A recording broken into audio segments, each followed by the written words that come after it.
A new member suddenly joined the parent group chat for my daughter's kindergarten. I looked at his profile picture and found it increasingly familiar. I couldn't help but click on it. It was my husband, who was on a business trip out of town. Looking at his signature, it clearly said Troy's dad. I followed the trail in the group chat and found Troy's mom. I clicked on her WeChat moments and saw a picture of a happy family of 3. Every time Brad told me he was going on a business trip, he was actually going to her house, right? A new student transferred to my daughter's class, and the teacher introduced them in the group chat and added the parents to the chat group. At first, I didn't think much of it, but when I glanced at the group chat by accident, I noticed that one of the parents' profile pictures looked familiar. Out of curiosity, I clicked on the other person's profile picture and discovered that it was still my friend, and not just any friend, but my husband Brad. I paused for a moment, looked at the name Troy Dad on his group profile, then opened the chat window and stared at the words husband, falling into deep thought. Brad and I met through an arranged marriage. When I was in school, I was always busy studying and didn't have time to date. After entering the workforce, I was constantly busy with work and never had time to date. Later, my parents found someone for me and introduced me to Brad. Brad was handsome. When we first met, he was wearing gold-rimmed glasses and looked quiet and gentle, perfectly matching my criteria for a partner. I only had to look at him once to know that he was the one for me. Everything we did was done at double speed. We met twice and decided to get married. After that, we went through the normal procedures of getting engaged and married. My daughter Hannah was born in the first year of our marriage. Brad was very happy, and so were his parents. Brad's job requires him to travel frequently, often for 10 days to 2 weeks at a time, and occasionally for 2 to 3 months without returning home. For me, it doesn't matter much whether he's around or not. I have a child, I'm married, and I've fulfilled my parents' expectations of me. From here on out, things will just proceed as planned. I don't really have much feelings for Brad. We didn't spend much time together, we skipped dating and went straight into marriage, so how deep could our feelings be? So now when I see him in the kindergarten group chat, still using someone else's father's name, I feel that something is wrong, but I don't really feel very angry. I saved the photos from Troy's mom's WeChat moments and took a screenshot of Brad's nickname in the group chat, planning to ask him about it when he got home. He said he would be back tomorrow, so it didn't matter if I waited a day or 2. I didn't expect to see Brad before I could confront him. At the kindergarten gate, he was wearing a suit, with a gentle smile on his face. In the sunlight, his gold-rimmed glasses still made him look refined and scholarly. Next to him was a woman in a white dress, holding his arm. The two of them were chatting and laughing, seemingly waiting for someone at the school gate. When he saw me, he clearly froze, then looked panicked and confused. I walked straight up to them and greeted them with a smile. "Hey, honey, what a surprise. I didn't expect to see you here. I often come to pick up my daughter, so I'm pretty familiar with the other parents at the kindergarten." When I saw them, several familiar mothers greeted me. Hearing what I said and seeing how intimate Brad and that woman were, many of them immediately looked at the two of them with suspicious eyes. Brad's face flushed with embarrassment for a moment. He shook off the woman's hand and reached out to grab mine. I easily dodged him. "Honey, are you here to pick up your daughter with your girlfriend? What a coincidence. Your child also attends this kindergarten?" I didn't make a scene, I didn't scream at the top of my lungs, and even my tone and expression were polite. The woman next to me looked at me angrily. I knew she was doing it on purpose. She deliberately transferred her son to this kindergarten, deliberately placed him in the same class as my daughter, and deliberately added Brad's WeChat ID to the kindergarten parents group, even making his moments public. Isn't it just to put the obvious evidence in front of me so that I can see it? Since she deliberately brought her face close to me so that I would hit her, I would have felt a little embarrassed if I hadn't reached out and hit her. Brad felt his face flush under the stares of those around him.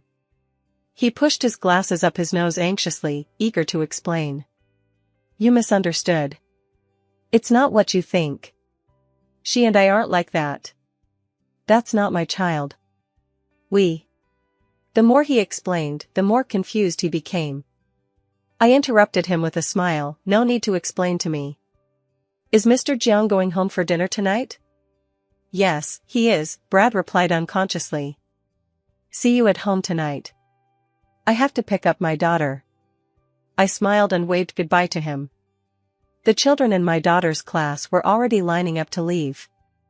I spotted the little boy in the crowd right away. He looked exactly like Brad when he was little. After I got married, my mother-in-law often showed me photos of Brad when he was a child and told me embarrassing stories about him when he was little. His face is exactly the same as in the photos, there's no mistake about it. When I picked up my daughter, she was a little surprised. She glanced in Brad's direction and asked me quietly, Mom, is Dad here to pick me up? No, Dad is here to pick up the other kids. Mom will take you home. I shook my head, not intending to hide Brad's affair. I planned to discuss the divorce with her. Although she was only 5 years old, she wasn't a little girl who knew nothing. There were some things she should have known. Perhaps sensing that something was wrong, my daughter was very sensible and said nothing. She took my hand and walked away, without even looking back at Brad or calling out to him. The parents around me reacted even more strongly than I did. I even heard someone shouting that there was an illegitimate child in the class and that their children couldn't be led astray. They said they would either switch classes or transfer schools. I bet Brad and that mistress had quite a show on their faces. Too bad I missed it. What a pity to have missed such a good show. I took my daughter to the vegetable market, bought some vegetables she likes, and cooked a big meal at home. Brad didn't come home as promised, but I didn't really care. He always comes back. He lost face so badly today, and that mistress of his had her face almost beaten to a pulp. I don't think it would be right not to bother him tonight. After the two of us had finished eating, she sat there with a serious expression on her face and asked me, Mom, are you and Dad getting a divorce? How did you know? I was surprised by my daughter's perceptiveness.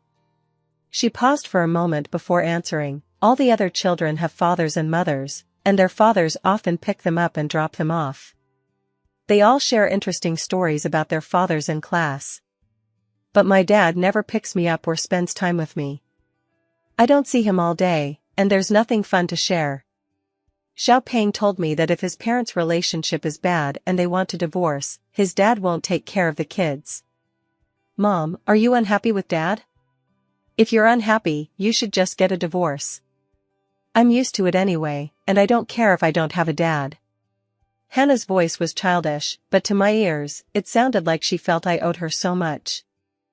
When I got married, I didn't consider that Brad and I had no feelings for each other, or what the future would hold. I never thought he might cheat on me. I didn't consider many things that were beyond my control. It's just that my mom keeps nagging me, saying over and over again that if I don't get married, this will happen and that will happen.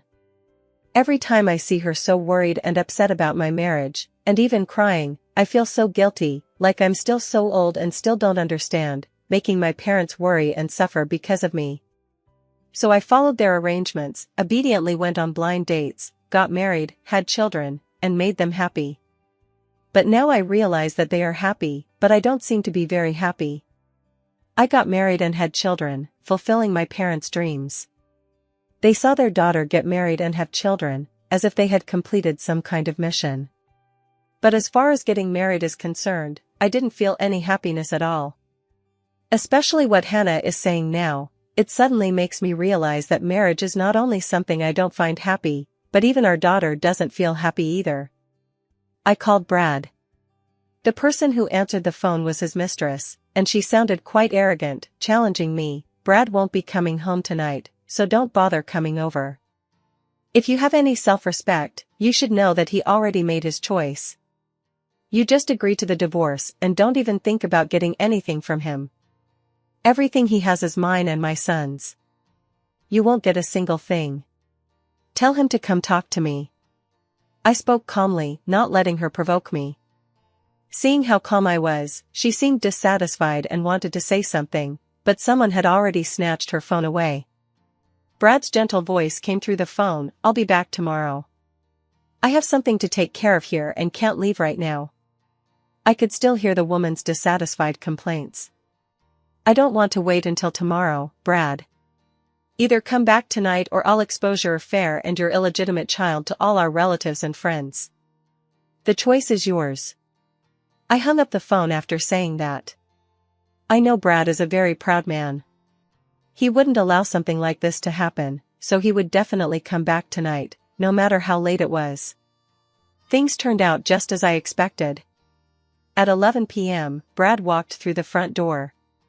He looked a bit disheveled, with injuries on his face, probably scratched by that woman. There were obvious strawberry marks on his neck. No need to say it, that was the welcome gift from that woman. I looked at him calmly and spoke directly, Brad, let's get a divorce. Why? He asked reflexively, realizing what he had said only after he had spoken. He quickly added, I'm very happy with you. We've been married for several years and have had a good life, haven't we? Why do you want a divorce? I found his words quite amusing. He had an affair, and his mistress even confronted me, yet he had the nerve to ask me why we were getting divorced. I looked at him with a half-smile and didn't answer his question. He pushed his glasses up his nose. I won't agree to a divorce. As long as I don't agree, you can't get divorced. I'm very satisfied with my life right now and don't want to ruin it. My parents also like you very much. Don't bring up divorce again. After a pause, he added, I'll have Troy transferred to another kindergarten and make sure she never shows up in front of you again. Iris, we didn't get married for love in the first place. We're just living together, getting by. As long as we can get along, why make things so unpleasant? You don't mind my business, and I won't mind yours. If you feel uncomfortable about my relationship with her, you can find a man too, but you can't have children. I never imagined that Brad would say something so unorthodox, even to the point of shattering my worldview. I was so shocked that I didn't react for a moment. I just stared at him, and after a long time, I came to my senses and said, That's what you think. That's how I see it, he nodded seriously. You don't like her? You don't plan to give her a proper status? You're just going to let your child be born out of wedlock? I really can't understand it. Looking at Brad, he clearly likes that woman, but he's making her suffer as a mistress, not allowing her to be seen in public. She wasn't a virgin when we were together, and I can't marry a woman who isn't a virgin, Brad replied earnestly. Besides, we were separated for a while, and whether Troy is really my son is still up for debate. I didn't know she would deliberately transfer Troy to Hannah's kindergarten. If I had known, I wouldn't have allowed it. This was my mistake, and I will take care of it. Seeing his serious expression, I felt like I had swallowed a fly that had just eaten shit. In an instant, Brad looked repulsive to me. He took a deep breath and tried hard to keep me calm. What if I insist on getting a divorce? Upon hearing my words, Brad furrowed his brow, looking displeased. If you insist on divorcing me, you must leave with nothing, and you cannot take our daughter with you. Furthermore, you must give me half of your monthly salary as child support for our daughter. Additionally, as compensation, you need to pay me an extra $1 million. If you agree, I will agree to divorce you. I was utterly shocked by this man's shamelessness. He cheated on me, had an affair, and even had an illegitimate child. In the end, we got divorced, and now I have to compensate him? Mr. Jiang isn't very attractive, but he sure has some pretty ideas. I stood up abruptly, losing all desire to continue the conversation. That's all I have to say today. Since you're unwilling to divorce peacefully, I don't mind filing for divorce. You can contact your lawyer and tell him what you just told me to see if he can help you get compensation. Brad frowned deeply and took a step toward me. I suddenly had a bad feeling. The way he was acting, he must have been planning to beat me up. I even thought about how I would fight back if he attacked me, how I could kill him without looking like I was trying too hard, so that it would be considered self-defense. He suddenly stood in front of me and said, You are still my wife, so please fulfill your duties as a wife. Me? I didn't know what he meant by duties as a wife, but he quickly explained it to me. He slowly undid his buttons one by one, then spoke slowly, "You ruined my good time with her, so you have to compensate me." At that moment, I felt so disgusted that I almost threw up. I pushed Brad away and shouted, "Get out of here. You really make me feel sick." Brad wanted to come after me, but I gave him a fierce look and said, "Maybe you can try using force, but you've read a lot of books, so you should know that even within marriage, violating a woman's will and forcing her to have sex constitutes rape. If you're not afraid, go ahead and try." Brad naturally didn't dare to try, but just blushed and said angrily, "Iris, you don't understand anything." I didn't really want to be the sensible woman Brad was talking about. So the next day, I went to find a lawyer to consult about divorce. I have a stable job and income, and Brad was the one who cheated first. He betrayed our marriage, so if I file for divorce, I have a high chance of winning. But now the crux of the problem lies with Brad. If he refuses to divorce me, I will likely lose the first lawsuit, and then we will be embroiled in a long legal battle. Naturally, I don't want to waste so much time on this divorce. But before I could think of a plan, my parents came looking for me. As soon as she saw me, my mother slapped me across the face. "Iris, if you dare to divorce Brad, I'll kill myself. Do you even want me to live? Are you trying to force me to die so you can be happy? Why do you have to get a divorce when everything is fine? Can't we just live a normal life? You've never been easy to deal with since you were a child. You caused trouble when I was pregnant with you, and after you were born, you always caused trouble for me. I've spent so many years worrying about you. Why can't you just let me live a peaceful life for a few years?" My mom kept hitting me, and my dad just sat there smoking and didn't say a word. I didn't fight back.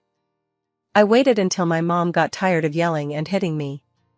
I just started talking. "Brad cheated on us, and he has a child out of wedlock who is the same age as Hannah." I saw the information about the child in the class notes, and the child was even born 2 months after Hannah. You think that making me get married, find a man, and have children is for my own good? That I can live out the rest of my life as you wish, allowing you to hold your head high in front of others? But have you ever considered me? Am I happy? Do I want this? Am I living a good life? You may feel at ease, but what about me? I must get a divorce. Even if you kill yourself right now to force me, I will still get a divorce. I've always listened to you since I was a child. Whatever you told me to do, I did. You said this major was good, so I gave up the one I liked and chose the one you liked. You said that girls should get married and have children when they get older to have a complete life. I clearly don't want to get married, but I'm doing it so you won't be sad. I'm tired now. I don't want to be your puppet anymore. I want to live my own life. Hannah asked me why everyone else has a daddy but she doesn't. Brad doesn't love me or Hannah. Do you want Hannah to grow up in a family without a father's love? Mom, can you think about me sometimes?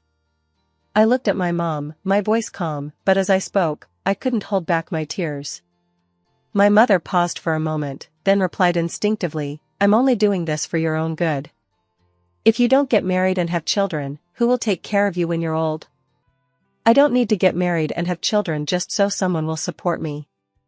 Children need to be taken care of. If you're going to marry me and have children, you might as well not have married me in the first place." I listened to her say the same thing over and over again, and suddenly felt annoyed and impatient. I didn't want to hear any more lectures. I had heard it all before and had already experienced the hardships of marriage. Now, I wanted to taste the sweetness of life. How can you not understand what I'm saying? I'm your mother. How could I harm you?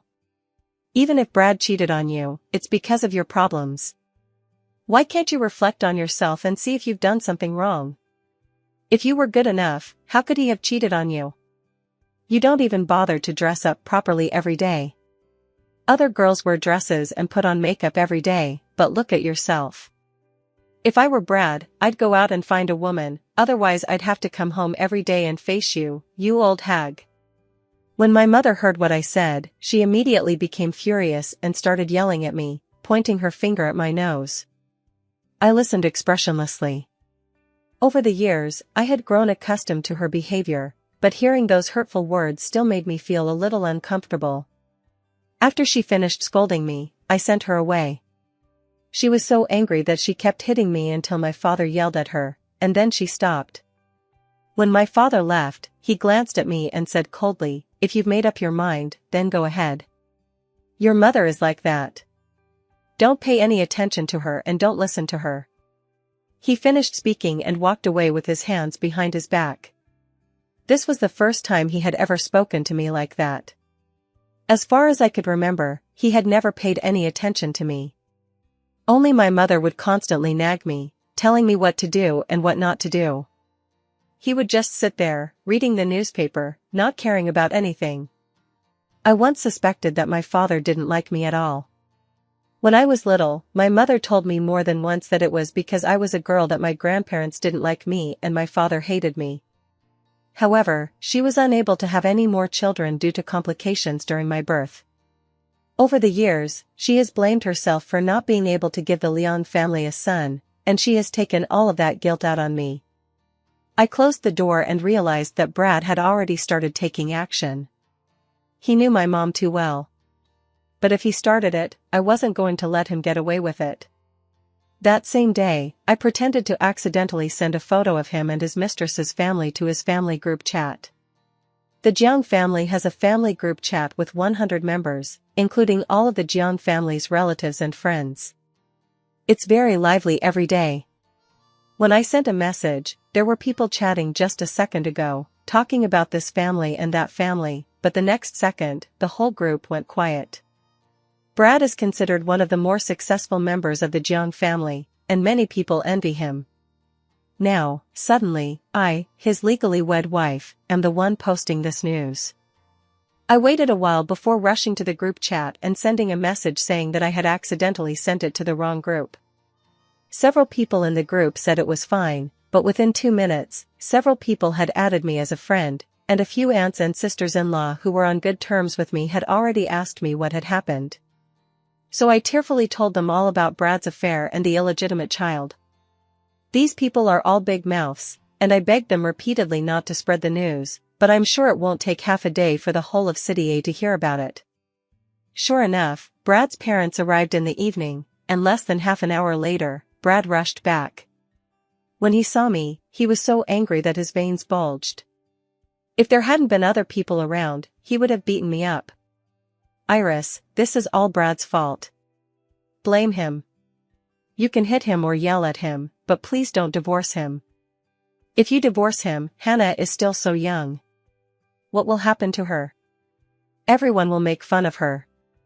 My mother-in-law came over, took my hand, and gently persuaded me.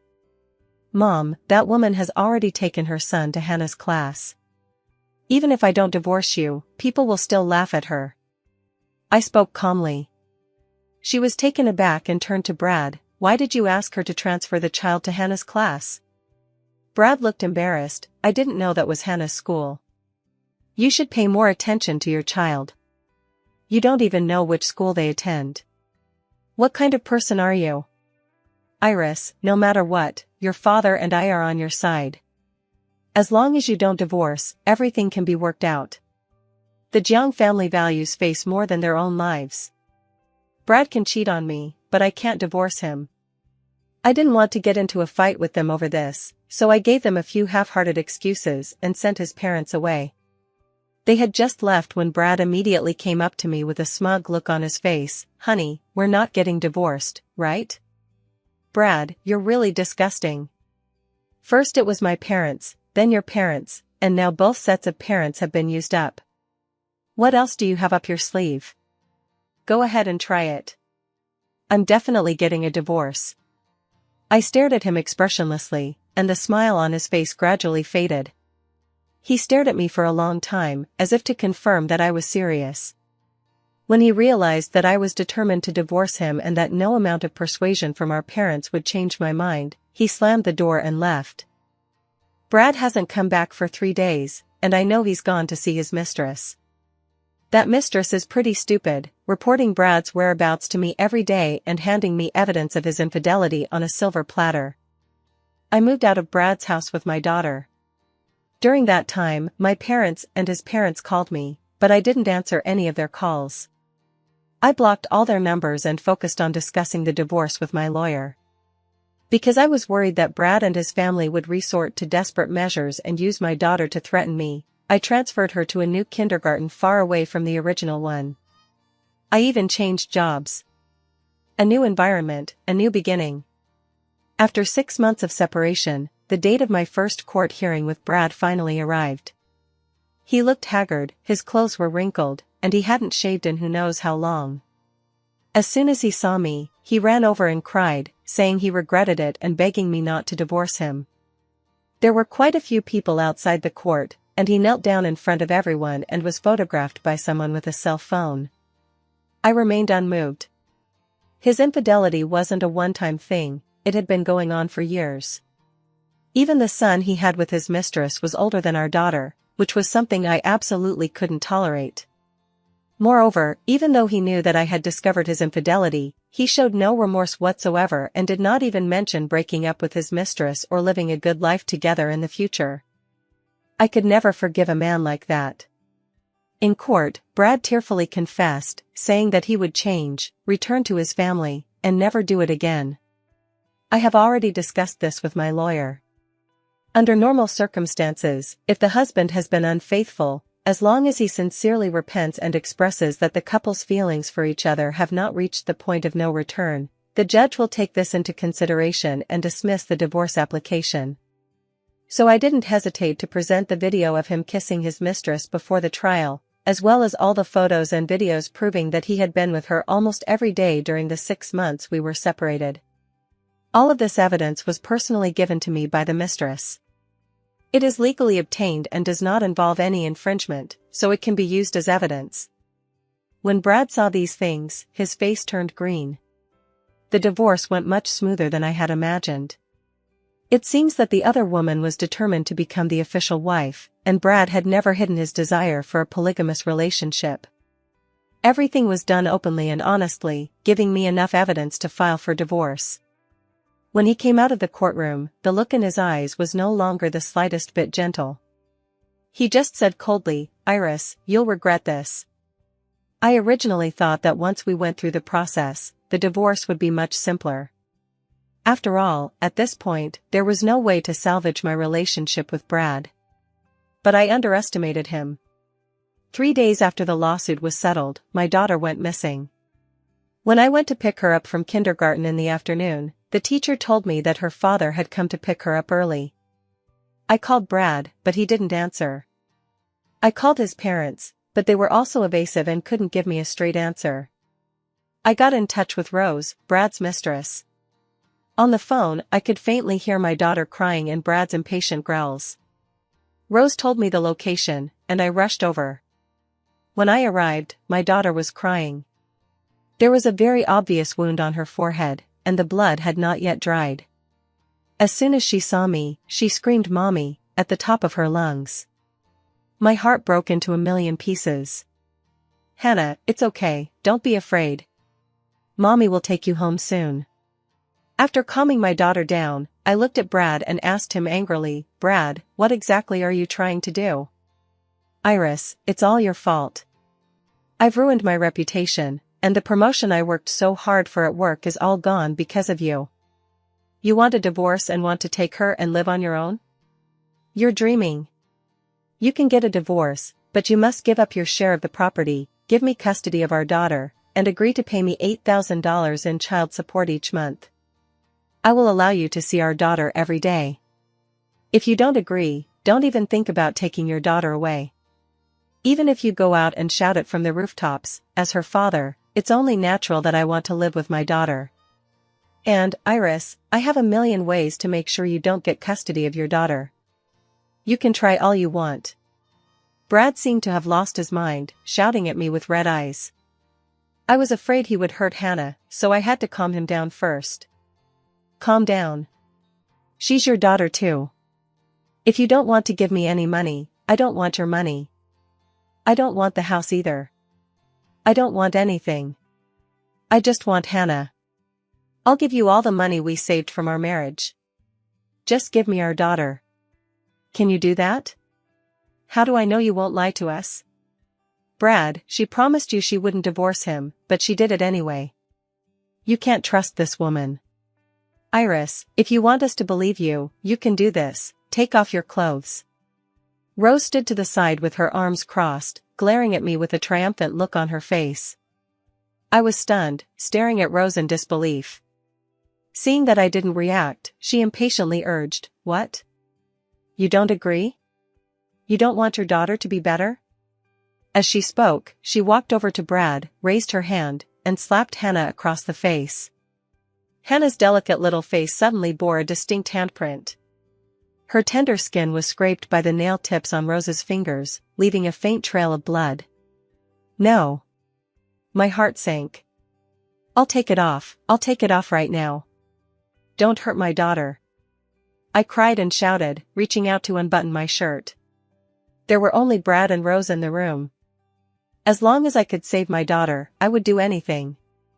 I could stop loving Brad and not care about whether my marriage was happy or not, but I couldn't bear to watch my child being hurt like this in front of me.